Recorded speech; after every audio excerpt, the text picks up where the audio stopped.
السلام عليكم ورحمة الله وبركاته. ازيكم يا زملكاوية؟ يا رب تكونوا بخير. قدر الله وما شاء فعل. خلاص، راحت الكونفدرالية، راحت أحلامها. كنا بنتمنى كلنا إن نفوز بيها، لكن قدر الله وما شاء الله فعل. احنا اللي ضيعناها بإيدينا.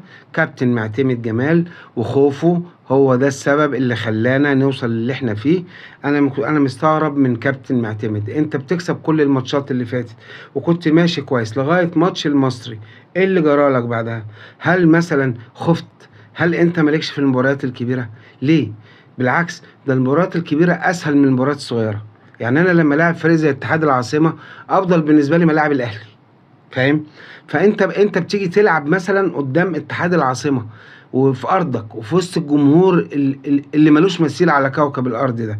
انا يا كابتن معتمد ما موتش نفسي واموت اللعيبة علشان خاطر الجمهور ده.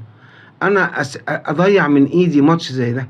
الجمهور ده كله يبقى موجود ويعمل الملحمة دي كلها، وكل الناس دي جاية من كل مصر وجايين فرحانين، وفي ملايين ورا الشاشات قاعدة منتظرة الفوز ده. انا ابقى غالب 1-0 وافضل واقف ساكت. يجي بين الشوطين ادخل مع اللعيبة ما اقول لهمش لا، مش اللي هيرجع كرة ورا هطلعه، اللي يباصي كرة ورا هطلعه. مش ده كلام بيقولوه مدربين يا كابتن. ده يا كابتن ما شطش ولا كرة في الجون. انت ما شطش واول هجمه في الدقيقه 85. هل ينفع ده؟ يعني انت تشمت فينا ليه اعدائنا؟ تشمت فينا ليه اعداء الوطن؟ تشمت فينا ليه الارهابيين اللي هم بره البلد اللي بينتموا للنادي الاهلي، زي الولد اللي هو اسمه علاء صادق ده؟ يعني انت ليه يا كابتن معتمد ما بتقراش الافكار دي؟ الحاجات دي ما جاتش في دماغك ليه؟ ثم انتوا لعيبه الزمالك فين؟ حتى لو المدرب نام سرحت منه فقد السيطرة، انتوا فين؟ انتوا فين؟ ازاي يبقى استحواذ اكتر من 60 ولا 70% لفريق ضيف في مصر؟ ازاي؟ بلاش الجمهور ده كله مش مخليكوا عارفين تلعبوا ولا ايه؟ يعني انتوا مش قد الجمهور، يبقى ما كناش جينا بقى. عيب يا جماعة، عيب يا جماعة نضيع بطولة زي دي. انا حزين جدا، اقسم بالله انا من ساعتها حزين. من ساعتها حزين، لا عارف اكل ولا عارف اشرب ولا عارف اخرج، وبمشي في الشارع بفكر في الموضوع.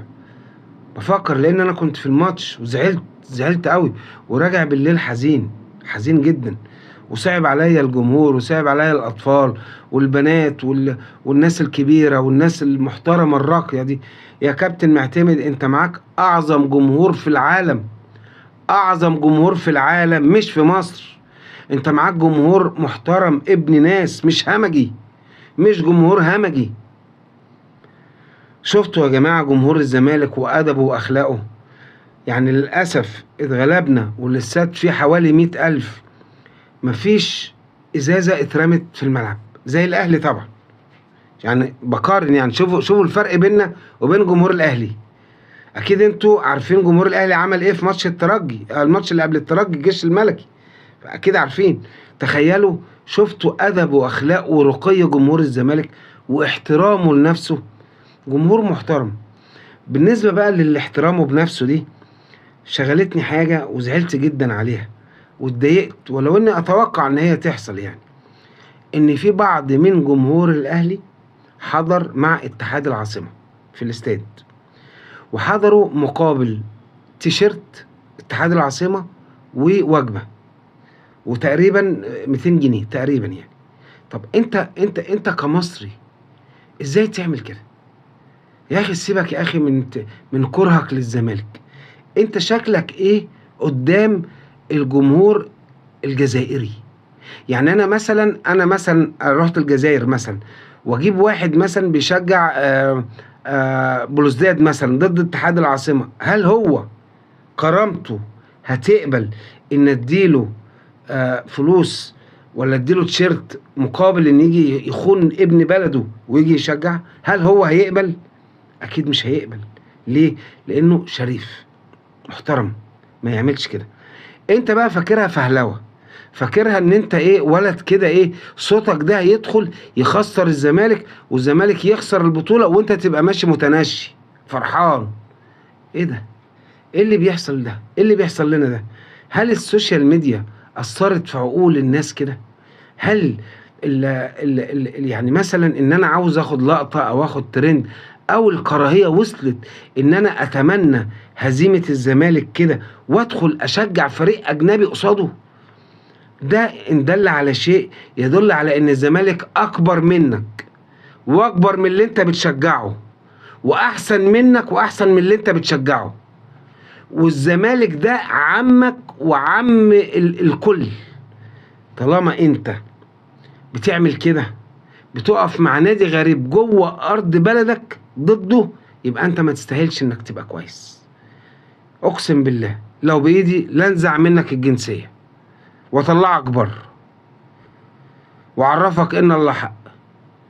انت محسوب علينا مواطن مصري، ما هي دي المصيبة. يعني انت في بطاقتك مواطن مصري كامل الأهلية غير سفيه، قصاد الجزائري اللي بيكلمك بتتمتع بكل حقوق الإنسان الطبيعية، بتتكلم، بتتنفس، بتشرب، بتاكل، بتضحك، بتعيط، كل حاجة. طب انت ازاي تبقى انت فيك كل ده؟ يعني المفروض انك عاقل كل ده وتروح تخون نادي في بلدك. يا اخي اقعد على كافيه، يا اخي اقعد على كافيه وشجع اللي انت عايز تشجعه، اعمل اللي انت عايز تعمله، اعمل اللي انت عايز تعمله. لكن يبقى شكلك وحش قدام الجزائري ويطلع فيديو منتشر واد جزائري بيشتم واد اهلاوي وبيقول له يا كذا. وطبعا مش ذكاء اصطناعي. مين يعني مثلا يصرف 30 40 جنيه ولا 50 جنيه عشان يعمل فيديو ذكاء اصطناعي عشان يغيظ بالاهلاوي؟ لا دي حقيقة يعني، وانا اصدق. يعني انت لما تعمل حاجة زي كده وتخون بلدك او تخون نادي من بلدك، هل انت هتكبر في عين الشخص اللي هو الجزائري؟ هل هتكبر في نظره؟ هو دلوقتي روح مصورك وقال للناس ايه في الجزائر؟ شفتوا اهو ده مصري، ده مصري، ده من عند احمد عرابي، ده من عند الدكتور احمد زويل، فاهمين؟ ده من البلد اللي فيها ام كلثوم، ده من البلد اللي فيها نادي الزمالك اكبر قلعة رياضية. تخيلوا ان ده يبقى كان رئيسه في يوم من الايام حسني مبارك وجمال عبد الناصر وانور السادات، ودول اللي ضربوا فلان الفلاني وبهدلوهم، ودول اللي عملوا. تخيلوا ده نسلهم باع ابن بلده النادي الزمالك عشان اديته تيشيرت واديته 200 جنيه واكلته وجبه جوه الاستاد. تخيلوا. انت جلبت العار. والله العظيم حرام عليك الشويه اللي دخلوا دول، والله حرام عليكم. اقسم بالله ان في اهلاويه تحتقركم، في اهلاويه تحتقركم، ما تقبلش باللي انتوا عملتوه مهما كان. اكره الزمالك زي ما انت عايز، ما انا بكرهك وبكره الاهلي، ايه المشكله يعني؟ لكن انا هروح اقعد مع فريق الترجي واقبل على نفسي وكرامتي؟ ما انا مش هاخد فلوس طبعا ولا اكل ولا جناصر انا اكلهم هم، فاهم؟ لكن انا اقبل على نفسي ان انا اقعد في وسط الناس واخون نادي في بلدي حتى لو انا ما بحبوش؟ انا ما اعملهاش. عارف ليه؟ لان زملكاوي ومحترم، عكسك تماما. السلام عليكم ورحمة الله وبركاته.